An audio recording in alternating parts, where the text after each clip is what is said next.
بسم الله الرحمن الرحيم.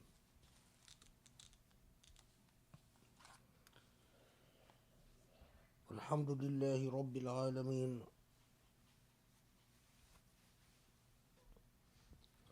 وأشهد أن لا إله إلا الله وحده لا شريك له، وأن محمدا رسول الله. وسبحان الله، أؤمن به وأستعينه وأستهديه واستجيره، فإنه من هدى الله فلا مضل له، ومن يضلله فلا هادي له.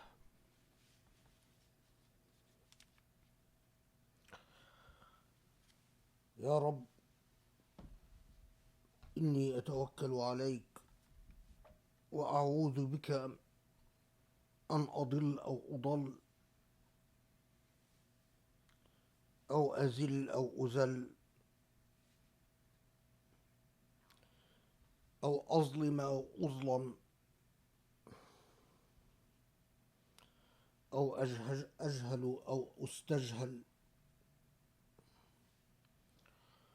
وأقول: يا نور السماوات والأرض، اللهم اجعل في قلبي نورا، واجعل في لساني نورا. وأصلي وأسلم وأبارك على محمد وعلى آله وأصحابه ومن تبعه بإحسان إلى يوم الدين.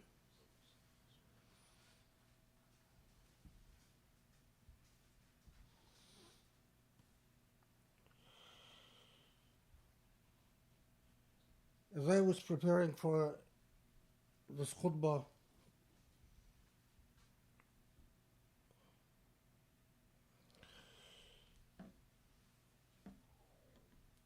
I watched a video that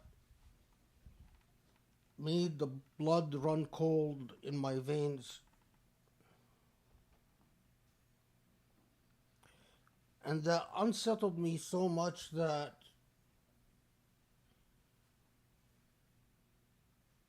I found it very challenging to organize my thoughts or focus on anything.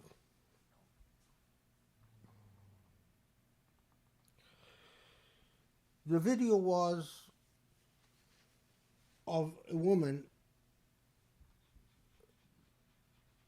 who turned out to be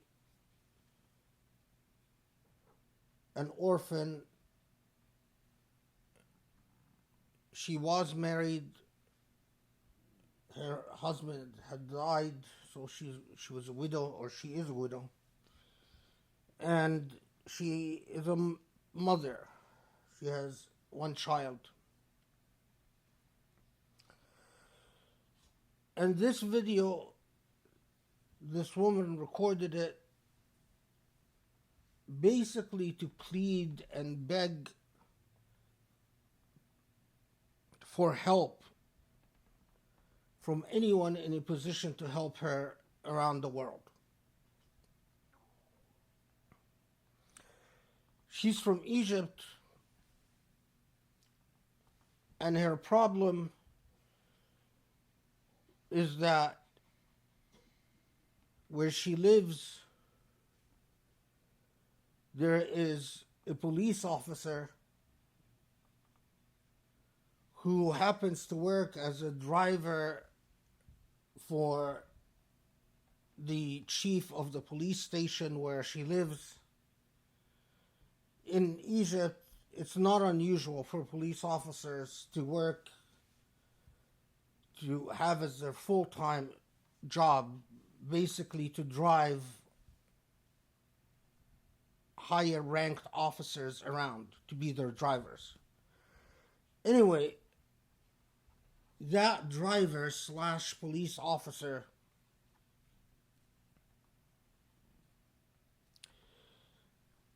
started harassing this woman 6 months ago, demanding that she submit to him sexually, that she basically grant him sexual favors. When she refused, he arrested her sister. Her sister has been in detention in this police station without charges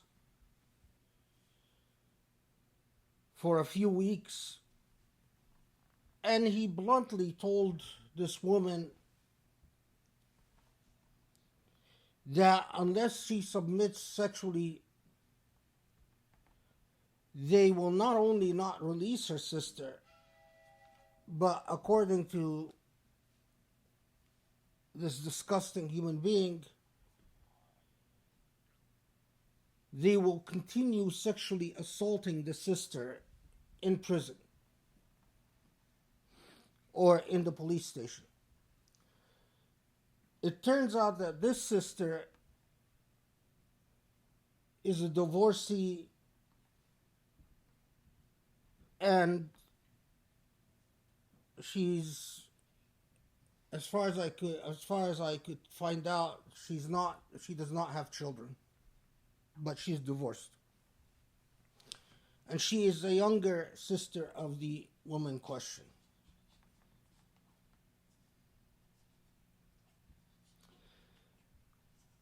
Of course, these two women being orphans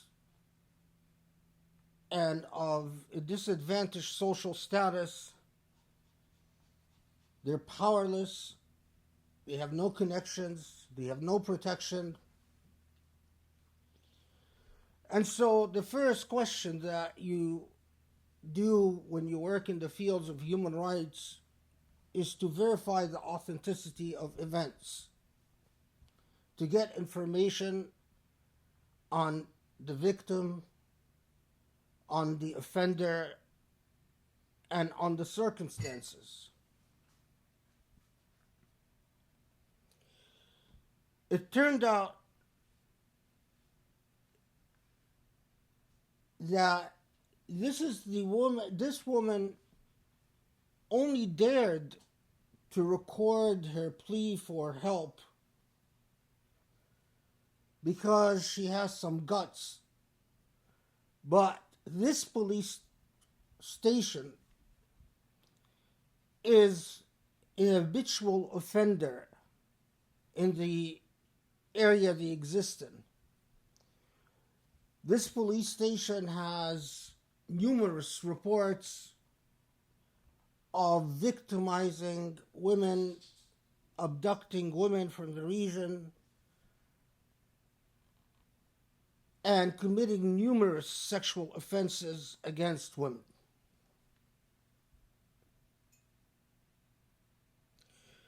The woman in the video, the part that affected me the most is that, of course, as you would expect, she's pleading with the officer in charge of that police station, but she's also pleading with President Sisi to intervene, to help her, and then she's pleading with the shuyukh of Azhar, the scholars of Azhar, to intervene, to help her, and then she's pleading with Muslims around the world to do something to help her, because she doesn't want to submit to this man, and she has gone everywhere to try to get help, and all she finds is abuse or neglect. She actually went to this man's boss, and he basically told her to get lost.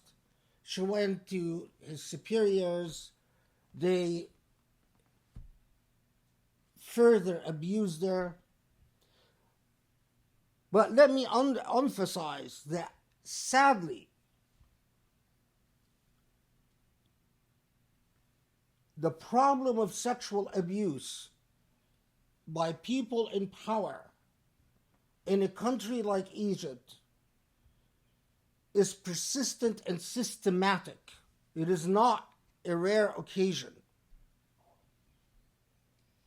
It is clear that the government has notice of it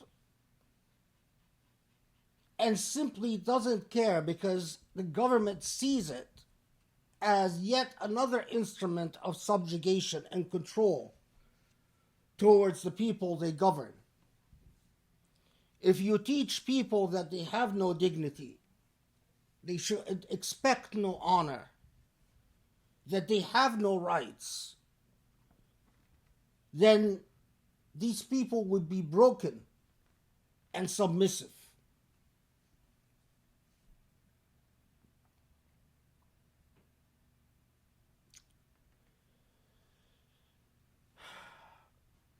Here is the problem.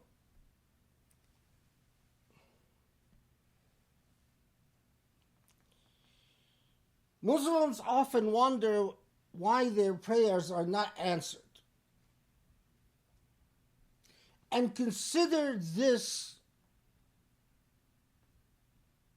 from the perspective of the grantor of mercy and beauty and forgiveness in the world.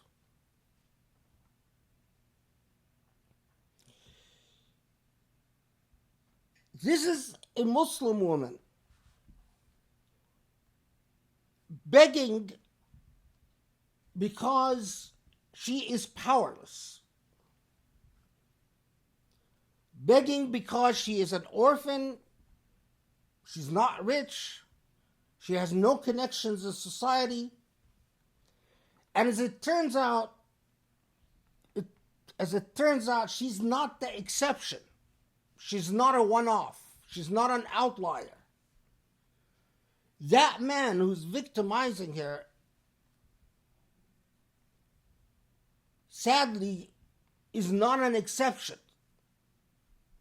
The problem of sexual abuse in a country like Egypt by people in authority is habitual and regular. It is all over Egyptian prisons, Egyptian police stations, Egyptian military units. It is everywhere.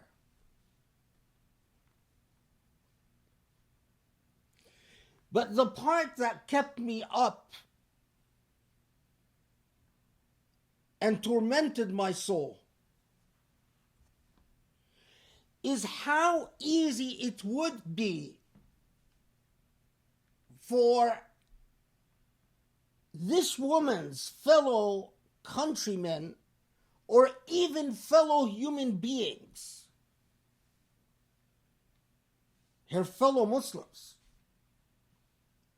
her supposed sisters and brethren, how easy it would be to help her.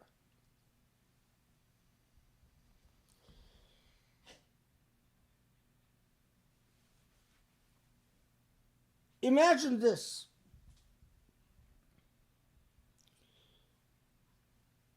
If you're an Egyptian who has relatives in the police or in the military, and one of your relatives is a high-ranking officer, you could call them up and ask them to contact their connections to come to this woman's assistance. If you are a wealthy businessman in Egypt, everyone knows that money talks in Egypt. If you're a wealthy businessman, you could pick up the phone, call up your friends, your connections in the military and in the police and in the government, and say, you know what, help this woman out. Protect this woman.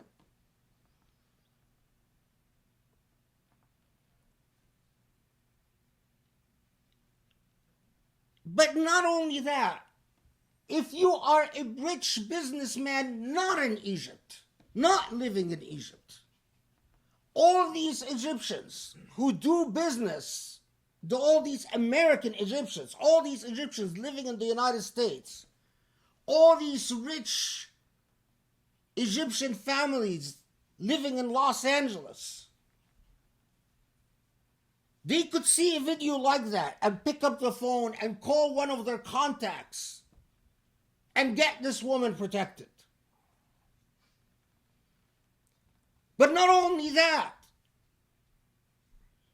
if you work in the State Department or you work in the Department of Defense or you work in Congress,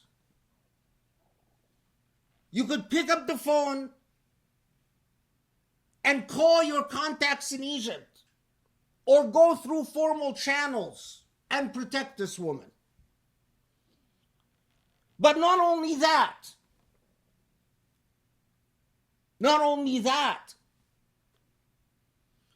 if you are just a regular American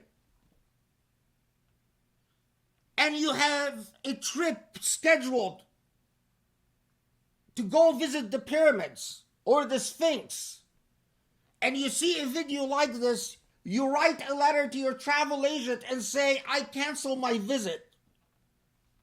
And the Egyptian government gets just 10 of these notices. Visits to Egypt canceled because of a woman sexually abused. Rest assured the Egyptian government would do something about it overnight. But not only that, you wonder, where's Azhar? The woman begs for the Shuyukh of Azhar to come to her aid and says, do you want me to prostitute myself to the police officers? All those Shuyukh in Egypt, all those Shuyukh, they could pick up the phone and call their contacts in the military and the police and say, as a favor, I'm not asking for a favor this time for my son or my brother or my cousin, I'm asking you to help this woman. In Egypt, everything is done through wasta, through contacts. And normally the Shuyukh of Azhar, when they want something for their kids, for their cousins, for their friends, they'll pick up the phone. But you wonder, the temptation for us sitting here in the United States and say, well, there are a lot of awful things around the world, it's not our problem. But look at the magnitude of failure by Muslims all over for this woman to be in the dire situation she's in. And again, she's just the one who dared record a plea. There are hundreds, if not thousands of women who are victimized and destroyed and no one ever hears of them. Look at the magnitude of failure. People who have contacts in the police in Egypt, people who have contacts in the military, people who have contacts with rich people in Egypt, people who are rich who are living in Egypt, or people who are wealthy who are not living in Egypt, people who have contacts with the American government, people who have contacts, even wealthy Arabs who are not Egyptian. If you're a wealthy Saudi or a wealthy Emirati or a wealthy Kuwaiti and you have investments in Egypt, or you have your friends, your contacts, everyone knows that the Egyptian government will bend backwards and forwards to do whatever the Saudis and whatever the Emiratis or whatever the Kuwaitis want of them. You pick up the phone, you call up your friend in the military, help this woman. And that woman will be helped. But you wonder, and this is the part that kills me the most, where is Azhar? Where are all the shuyukh? Where are the illustrious religious scholars?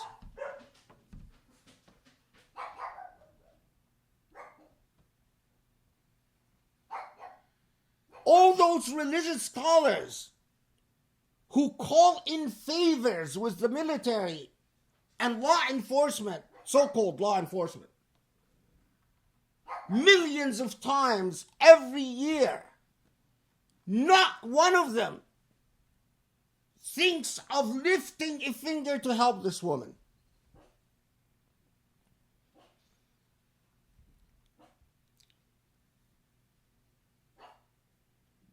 The problem is the level of apathy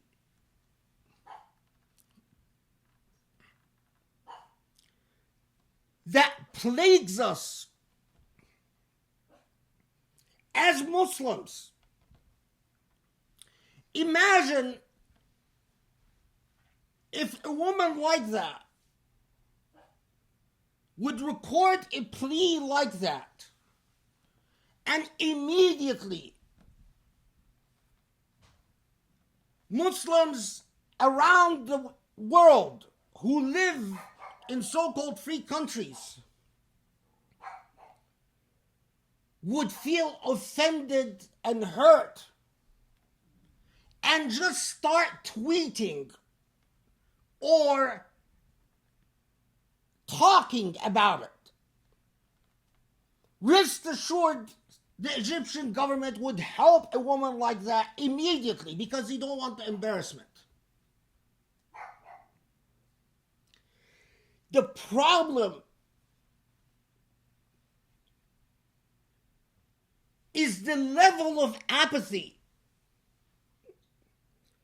Compare the non-reaction to the plight of women like that. Women who are abused, discriminated against, harassed, subjugated, assaulted, raped. People will talk about whether the hijab is oppression or not from a feminist perspective, but not care about this woman because she's poor. Not say a word, as if this doesn't affect the status of women all around the world.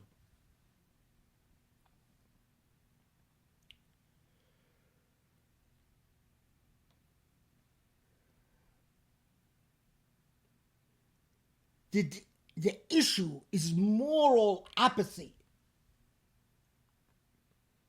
and spiritual defeat.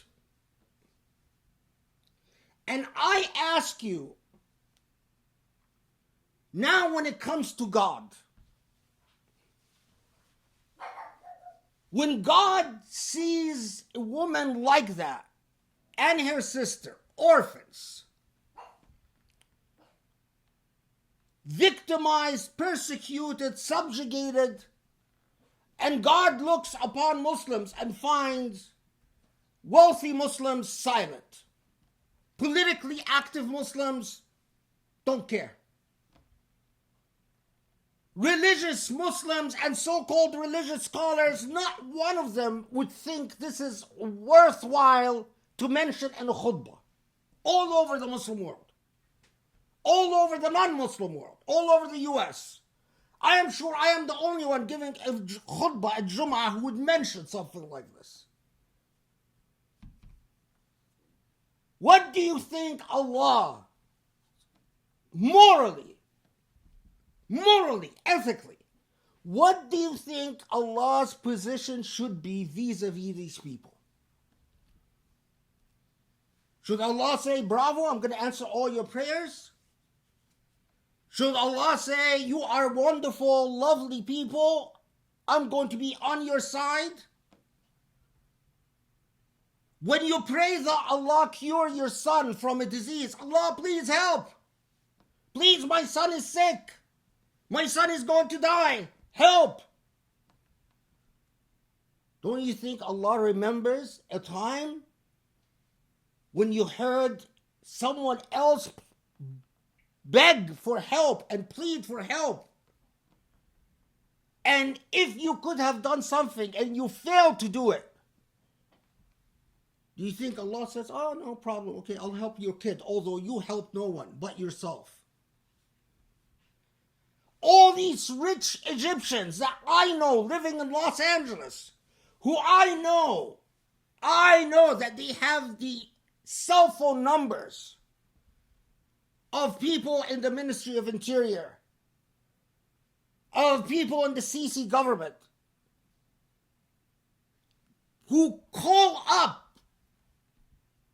if their kids are going to Egypt for vacation, they'll call up their contact and get them 5-star treatment with a phone call from LA, from their homes in Beverly Hills. They could end the plight of this woman.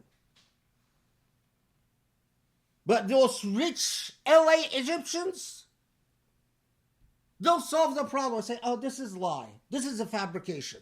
They won't go through the steps for verification that someone like me goes through to find out who this woman is, who her family is, who the offender is, what's the offender's record, what's the offender's priors, what other reports do we have about incidents in this police station.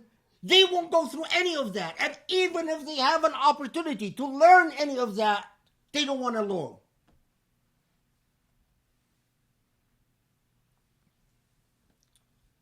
How about a people who continue to support the government of a man who started his track record by conducting version tests during the Egyptian Revolution? When women demonstrated, Abdel Fattah al-Sisi, when he had women arrested, he had his officers inspect these women to verify whether they're virgins or not. And he admitted that he is responsible for this policy in the United Nations. And yet, so many Muslims either support him or, like the Islamic Center of Southern California, don't want to condemn him. How about a man who started his reign with the worst urban massacre in Egyptian history?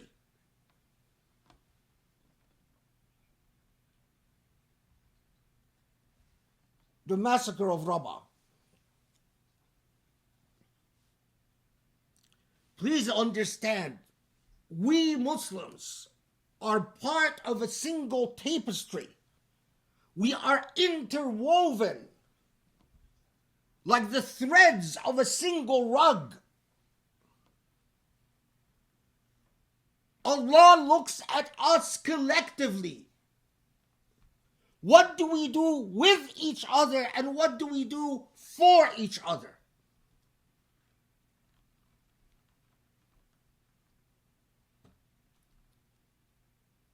Even if you're not in a position to do anything,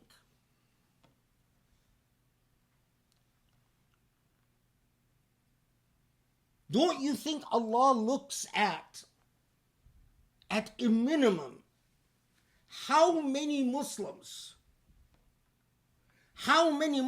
if they are not in a position to do anything, the Allah at a minimum looks at how many Muslims cared. How many Muslims at least spent few minutes sad. Because if at least that's not fulfilled, don't expect any blessings or any barakah from Allah. all of this reminded me of something that really deserves pause and thought. It reminded me of a story in the seerah of the Prophet ﷺ of Salama and her husband Abu Salama and their child Salama.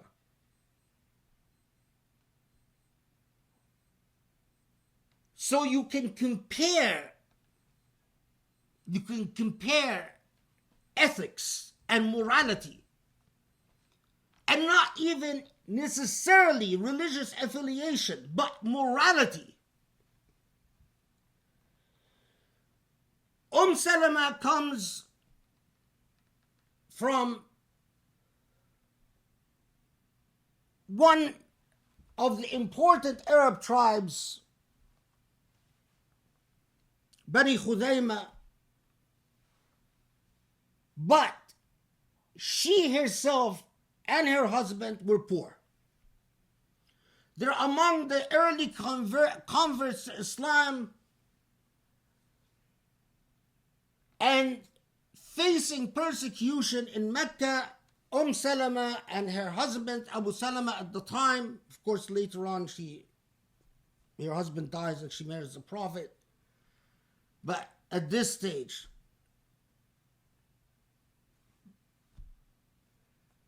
she's among the early converts to Islam. When they confront persecution in Mecca, they immigrate to Abyssinia. They remain in Abyssinia for a couple of years. Then they hear rumors that Mecca is treating Muslims better than before, so they travel from Abyssinia back to Mecca. Then they discover that the rumors were unfounded, and in fact the Meccans are persecuting Muslims worse than any other time. So they travel back to Abyssinia. Then they hear that Muslims are immigrating to Medina, so they travel back from Abyssinia back to Mecca. When they travel back to Mecca, they find that Muslims are immigrating, escaping persecution from Mecca to Medina. So Salama and Abu Salama decide that they are going to migrate from Mecca to go to Medina. This is their third migration.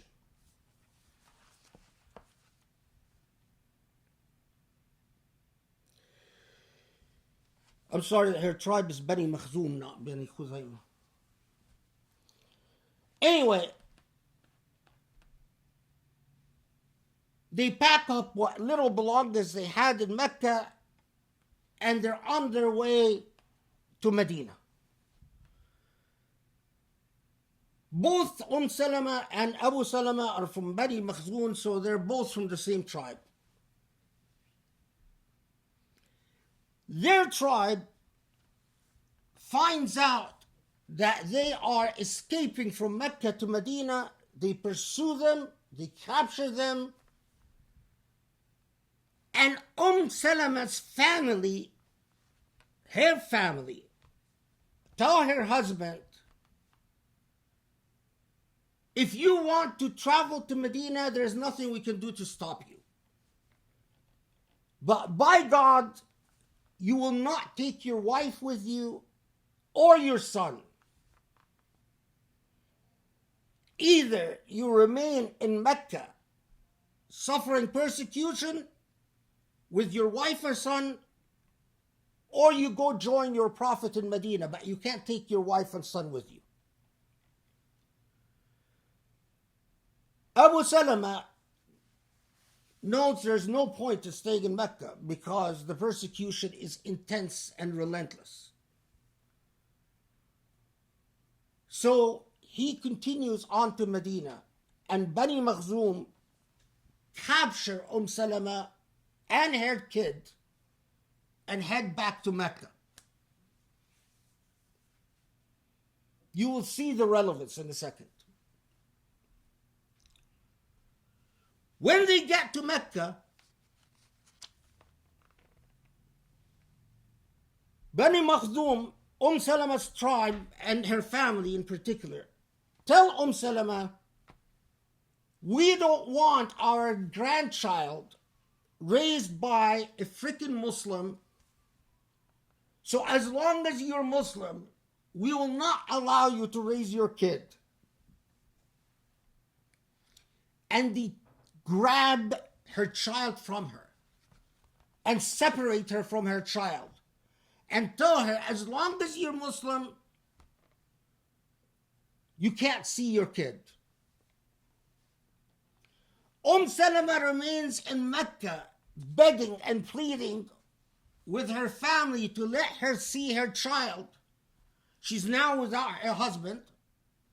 Her husband has gone to Medina, forcibly separated, and she's also without her child.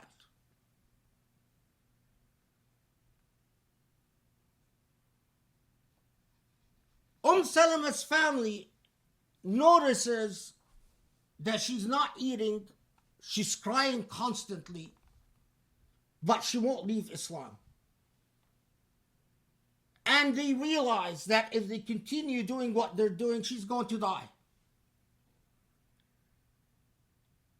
Finally, after about a year, they tell Salama, okay, fine, you can have your child.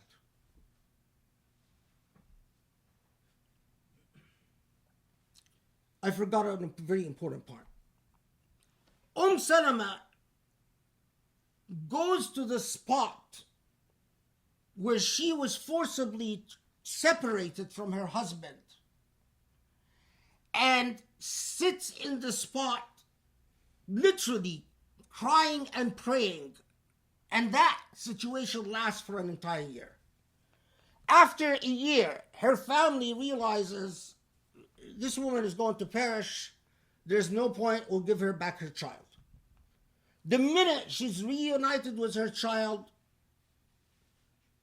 Salama wants to travel to Medina to be with her beloved husband. There's a problem though. Salama has no means. No camel, no horse, no donkey. Has no money. The only way she can travel to Medina is to walk.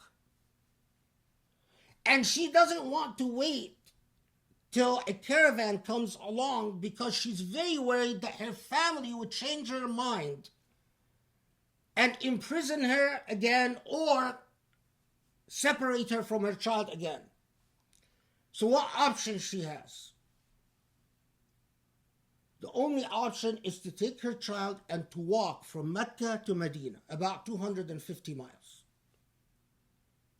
In the heat, in the desert.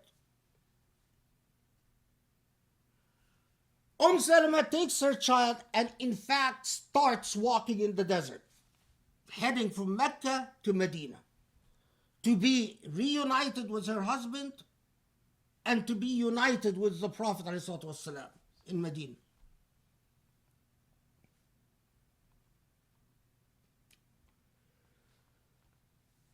Now, as a woman by herself in the desert, the risks at that time is that anyone could come upon you in the desert, rape you. That was very common. Any woman found in the desert without protection, she's fair game.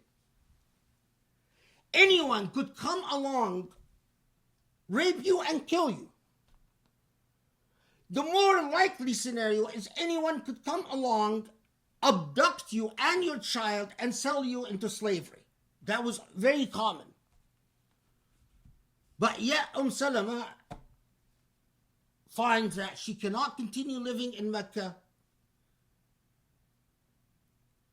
and her passion for her husband and for the Prophet ﷺ and for the community of Muslims is to risk it and travel walking from Mecca to Medina, despite all the dangers. Walking in that desert,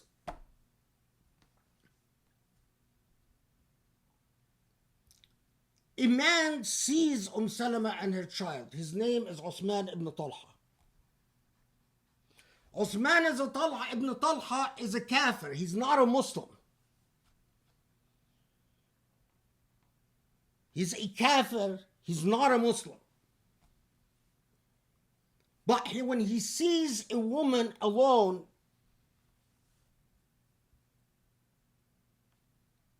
ethics move inside of him. Uthman ibn Talha at that time is a sworn enemy of Muhammad والسلام, and his people. He hates Muslims. He will fight in battles against Muslims. But when he sees this woman alone with her child, he goes to her and he says, "Where are you going?" She says, "I'm walking to Medina to join Muhammad." He says, "Alone? On your feet?" "Yes, I have no other alternative." So what does this kafir do? Uthman ibn Talha do? He gets off his camel, he puts Salama on the camel with her child, and he walks in front of the camel. He takes the camel's, whatever you call that, leash or whatever, and he walks in front of the camel, accompanying Salama on his camel all the way from Mecca to Medina.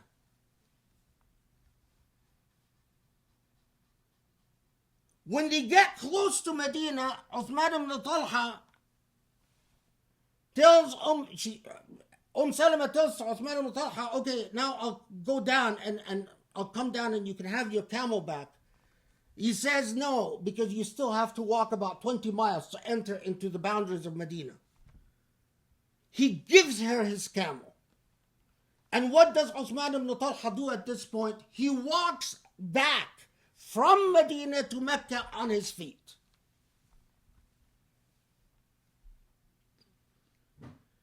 I get the annoying question often, why did Allah send Islam to the Arabs? The Arabs of past, not the Arabs of now. It's because of people like that. He's a kafir. He's a sworn enemy of Muslims. But his dignity and pride could not stand the idea of a woman, even from the enemy's camp, traveling in the desert alone with her child, and out of sheer moral rectitude, he walks her all the way from Mecca to Medina and all the way from Medina to Mecca. And he walks back all the way from Medina to Mecca, and he gives her his camel. Giving someone your traveling camel back then was like giving your four-wheel drive Hummer or your four-wheel drive Cadillac or your four-wheel Jeep, your fancy rugged car. That's like saying, "Here, you take it for your own safety." It took Uthman ibn Talha 8 years to convert to Islam. He converts with Khalid ibn al-Walid and Amr ibn al-As. 8 years he fights against Muslims after that incident. 8 years after that incident. These were the Arabs of the past. Now, I assure you, the Arabs of today, if they see an Salama in the desert alone, if they're in Saudi, they'll say, "Are you a Saudi?" Even if you're a Saudi, what family are you from? Even from a family. Well, you're disgusting. What brought you to the desert alone? If they're an Egyptian, I doubt anyone would dare or care to help that woman. Ask yourself if the Arabs of today are worth Allah's message. From the time I saw this video and spent hours verifying its authenticity, I kept remembering the story of Salama and Uthman ibn Talha and that kafir who walked a woman in the desert more than 250 miles on his feet, and then giving up his camel, and then traveling back by himself on his feet from Medina and Mecca, and then fighting in all the wars against the Prophet after that. Is this man in his state of kufr closer to Allah, or the Muslims of today, or the shuyukh of Azhar who sit there and do the most beautiful azan and recite Quran in the most beautiful way, but can watch a woman like that and just turn it off and move on? The ethics of Islam. Ask yourself, what type of human being are you? And if you are like Uthman ibn Talha in his kufr, are you closer to Allah or the Muslims of today who don't even care that a sister is being raped or being threatened with subjugation and persecution and exploitation? The Muslims of today who sit there and deny that Black Lives Matter, or that say there is no racial persecution, or who defend the Muslim ban. The Muslims of today who sit there and say only bother with your own problems. Do your salah, do your wudu, wear your hijab, don't care about anyone else. Them or the kafir Uthman ibn Talha when he was a kafir? Who is closer to Allah?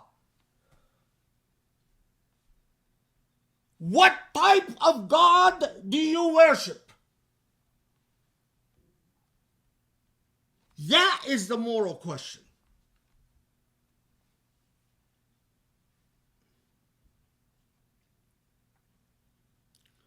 أقول قولي هذا واستغفر الله لي ولكم. أسأل الله يستجيب. بسم الله الرحمن الرحيم. والحمد لله رب العالمين، والصلاة والسلام على محمد وعلى آله وأصحابه ومن تبعوا بإحسان إلى يوم الدين.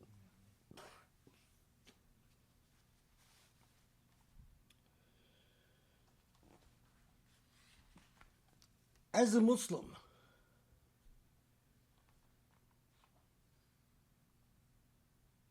do you ask yourself, why are Muslims not at the forefront of defending human rights? Human rights. Why aren't Muslims at the forefront of combating human trafficking? Of combating racial injustice? Of combating poverty? Why is it that Muslims care more about your hijab or wearing nail polish? Whether you should wear or not wear nail polish, whether you should do it this way or that way, instead of being at every level of government working for justice and equity around the world. Do you understand that the police in Egypt wouldn't dare exploit this woman sexually if our president didn't call Sisi my favorite dictator? Do you understand the power of the United States around the world? Do you understand that if our State Department called up Sisi and said, we don't want your police officers sexually abusing Egyptians, sexual abuse in police stations would end overnight, because Sisi would pick up the phone or have a meeting with his officers and say, the United States warned me, they don't want this. Do you understand that we fund the instruments of oppression in countries like Egypt and Saudi Arabia and the Emirates and Yemen and Libya and countries around the world? We support the dictators. We fund the instruments of oppression. We empower the immoral and the abuser. Do you understand the power of the United States around the world? And then how dare you after that say it's none of my business? How dare you say? Do you understand that when you vote for a president or you vote for a senator, you are voting for a public official who will not govern the United States, but is going to rule the world? So when you pick a senator or a president, you better think of the world, not the United States. Whether you like it or not, these are the facts. These are the realities.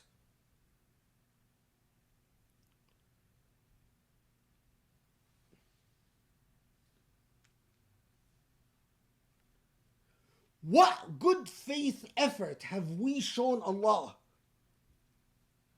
when a country that has an institution like Azhar and has thousands of religious scholars, so-called shuyukh, not one of them will lift a finger to help a woman whose sister is being raped, who's an orphan, and whose sister is being raped and is in imminent threat of being raped?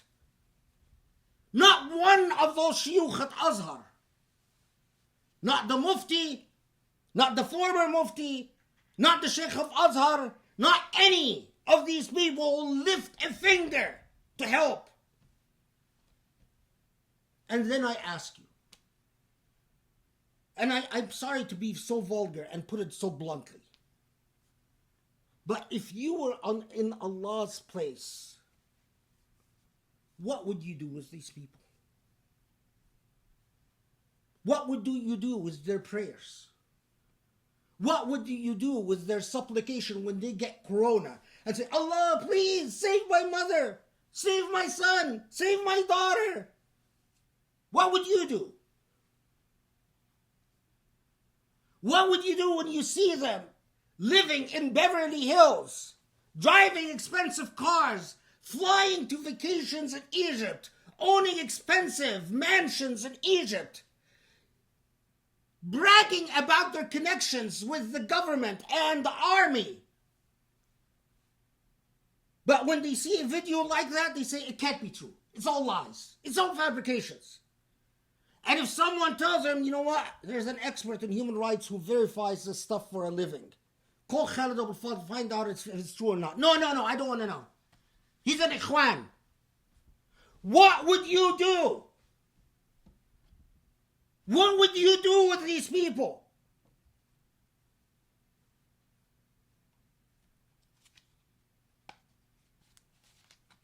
Here's another news item.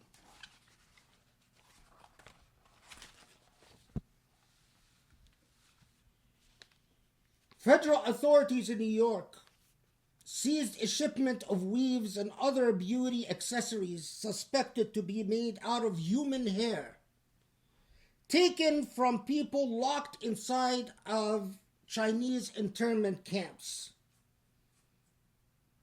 13 tons of hair products worth an estimated $800,000 were in the shipment. Hair.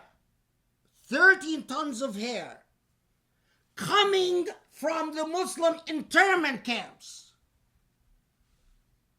And this is not the first time that the U.S. confiscates hair shipments coming from the camps that hold Uyghur Muslims. This is the third time.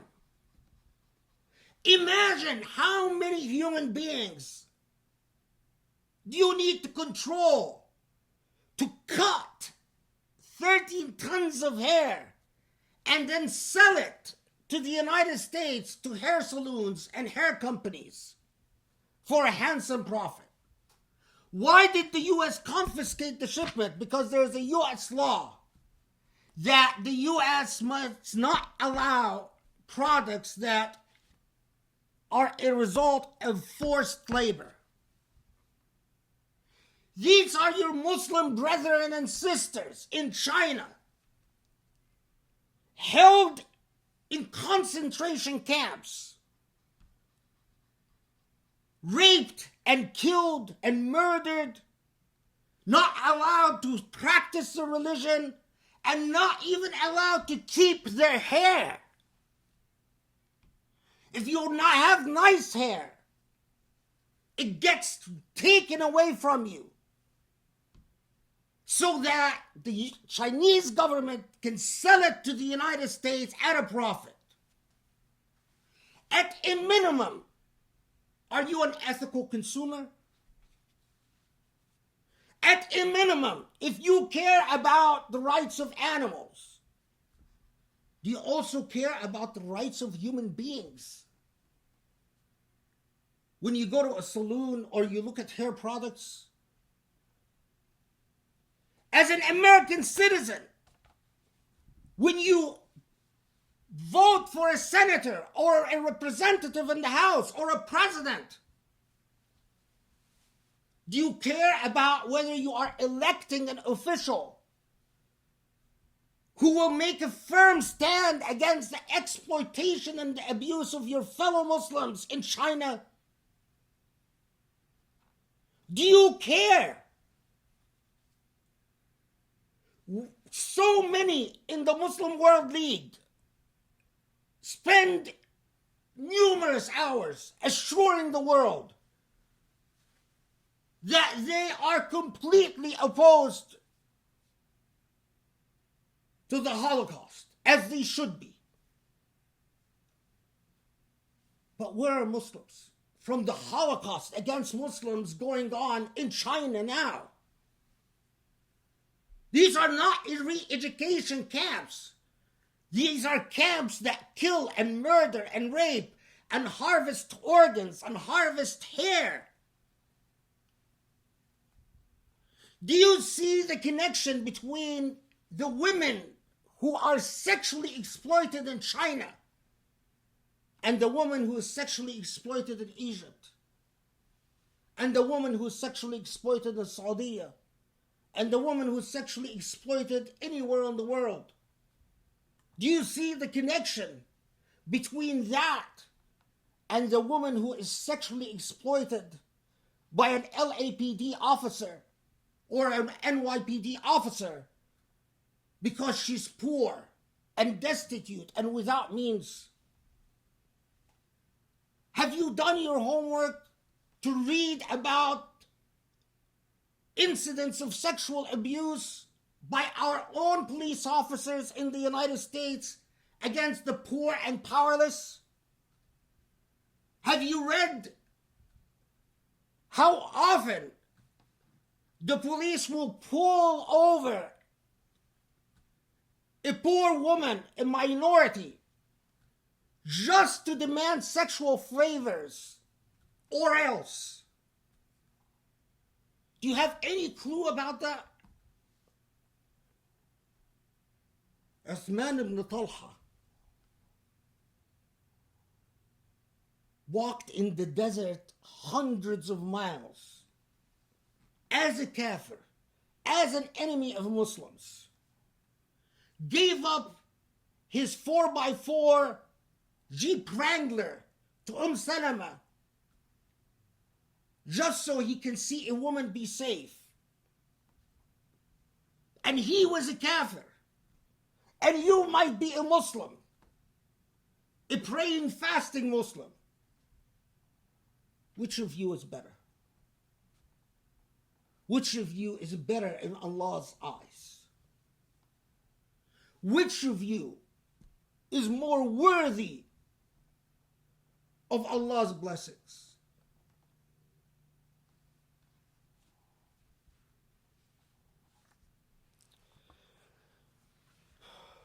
اللهم اعف عنا. اللهم ارحمنا. اللهم اغفر لنا يا رب العالمين. اللهم اهدنا لأقرب من هذا رشدا يا الله يا رب العالمين. Allah, guide us to your truth and to your beauty. Allah, grant us light. Grant us light and purity. Allah, grant us your acceptance and your love and your forgiveness and peace and blessings upon Muhammad, the Prophet of Allah. إن الله يأمر بالعدل والإحسان وإيتاء ذي القربى وينهى عن الفحشاء والمنكر والبغي وأقيموا الصلاة يعظكم لعلكم تذكرون. أقيموا الصلاة.